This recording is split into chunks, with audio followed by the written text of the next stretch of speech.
dos, uno. On me? Me? Thank you.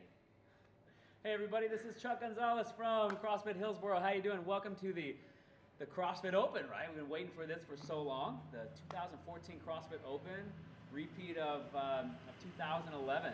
I actually did this one in 2011, and it was like the one CrossFit Open WOD that I did pretty good on. At the end of the week, I was ranked at top 10 in the Northwest, and I think I did better then than I did today, but I'm a little bit older, so I'm not as fast. But anyway, listen, I've done this WOD, I've had some good experience with it, so I want to share with you what I think is important to remember about this WOD. First, Becca, shoes please. Foundation, shoe, footwear. You know what I had everybody do today? I had everybody unlace your shoes, take their shoes off, and put their shoes back on and relace them. I had all of my athletes do today. Can anybody guess why? Becca, you know why? I have no idea. No Chuck, idea? tell me, please. Anybody ever heard of the coach, the legendary coach John Wooden? John Wooden, legendary coach, college basketball coach, the greatest coach of all time. You know, at the beginning of each season, what he would make all of his athletes do? Take their shoes off, take their socks off, put them back on, and lace them up. That's it. You start with foundation. So we really started with foundations today. Taking off the shoes, checking your equipment, checking your jump rope, making sure your jump rope is tight, having a second jump rope available if for any reason the bearings come out or the thing just falls apart or something like that. Start from the basics. If you guys have a barbell with the nuts on the end of it that need to be tightened up with an Allen wrench, I don't like using those things, but make sure that everything is tight on your barbell. Make sure that I don't like using muscle clamps. I like using spring-loaded collars. Make sure that your collars are not going to come off and there's nothing around you. There's nothing around you. I was lifting over here. All of these boxes and stuff weren't over here. I had the dumbbells out of the way. The boxes were all the way. So it was just me there, so there's not going to be any confusion or nothing hitting the bar or getting in my way for the double unders. So first the WOD starts out with 30 double unders. Now, I honestly have still not figured out after about 15, 20 years how to teach people to link double unders. I can teach somebody how to do a double under. I'm great at double unders myself. How to link them, that's going to come down to coordination, accuracy, agility, and balance, and timing, and all the inorganic components of fitness. I am not great at that. All that I do is to coach my athletes to do this. Get up on the balls of your feet, pull your hands back, keep your elbows in, put your fists slightly in front of your hip bones, and jump right here. And you got to relax the core, you got to relax the traps, you got to relax the chest, relax the arms, keep your chest nice and high, jump in one place, keep your feet together, and that's it. And you're going to jump a little bit faster, you're going to jump a little bit higher, and you're going to rotate out of your wrists on double unders. There's a ton of double under videos out there. If you guys haven't got them by now, you don't have that long to learn them, all right?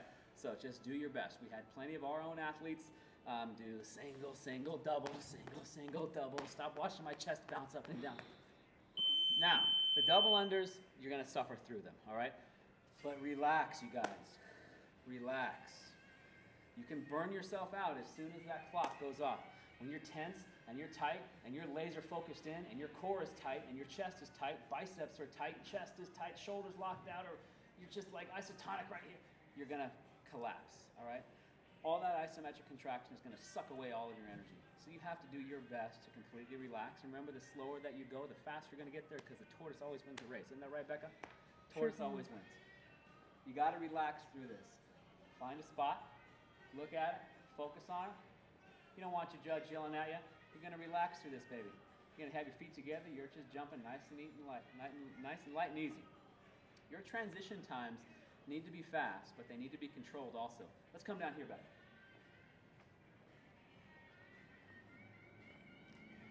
This is not a good transition time. When you're on double unders, go, and you run, you get up. That is out of control. That is not a good transition time, okay? That is not how a champion moves. You need to be very controlled and smooth, getting set up properly. Get your feet set up under the bar. We'll go over the power snatch in a minute, but make your transition very smooth. Walk from one to the next. That's going to be your recovery, and that's it. Let's talk about the power snatch. They call it a power snatch, but it's actually ground to overhead. So you can clean and jerk it if you want to. I'm just going to show you about the power snatch or the muscle snatch. When you approach this, you have to use your legs. Keep your arms straight. You don't want to bend your arms on this thing, you guys. You don't want to use your traps and your biceps and your pulling muscles and then your triceps to extend all the way up overhead. You got to treat this like a heavy lift, and that's lifting with the legs. Keep your spine up nice and tall. Keep your chest up, keep your eyes forward. I guarantee you guys, on these wads, you're gonna look straight down just like this. And you're gonna do a snatch deadlift, and then you're gonna come out in front of your body, and then you're gonna get into hyperextension and press up overhead, shot line. Sorry, I had something in my throat. Don't do that. You gotta keep the bar very close to your body, close to your torso, close to your chest. On this particular wad, the weight is light, so I like to throw my shoulders back a little bit more and get my body out of the way of the bar. I'm not going to do too many of these because I tore my hand on the snatches. I was able to do all 7 rounds of unbroken snatches, but I didn't do great. I only did 7 rounds plus 30, 42 or something like that. So there's certainly other alternatives, other ways that you can do this. But if you want to get into your 7th round, this is what I would recommend. If you want to get into at least your 7th round, this is what I would recommend.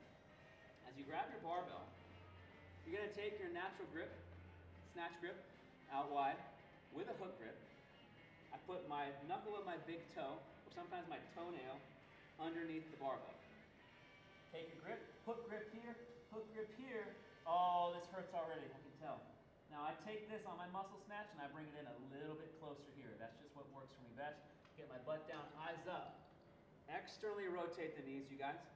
Don't lift with your knees straight, but really drive those knees out. As I'm going into hip extension, I'm also going into hip external rotation.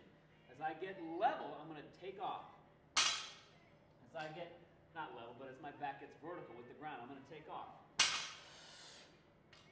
Up! And finish. Now coming down off of this thing, I don't want to control it here, and then ground. That's eccentric work that's going to suck the oxygen out of your body. Don't control this thing eccentrically. You guys want to work one way, upwards, vertical, concentrically. I'll do a couple of reps here. I don't tear again. Wish these would count.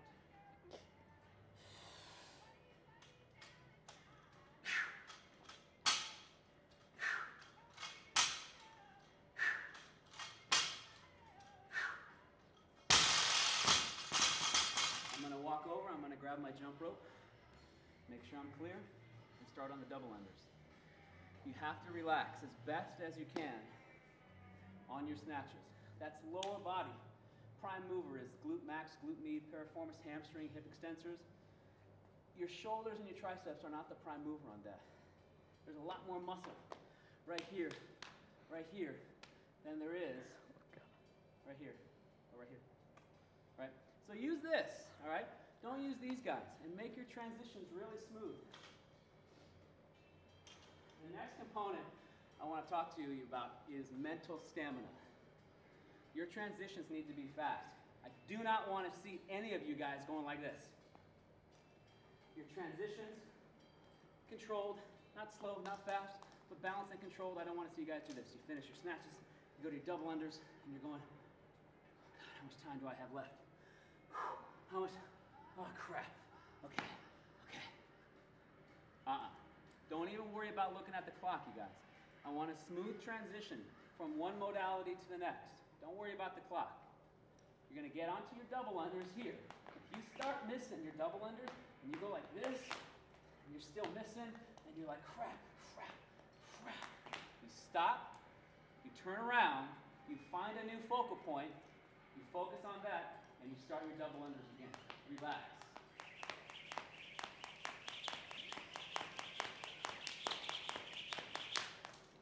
Relax through it. Throw your rope down with control. Control your breathing. Your mental stamina and your heart is going to get you through this wad. You cannot stop. You cannot put your hands on your knees. You have to go from one right to the next, and you cannot stop. But you have to control your body and your breathing. You have to learn to lift and execute with a high heart rate, you guys. There's no way around it. Your heart rate's going to be high. You keep it high, and you keep moving. You can't teach how to have courage. You can't teach how to have heart. You're either born with it, or you learn to be good at it, okay? That's all that I got for you today. Hope this video helps. Leave me a post. Let me know if you like it or if it sucked. All right, best of luck to you to 14.1. Peace.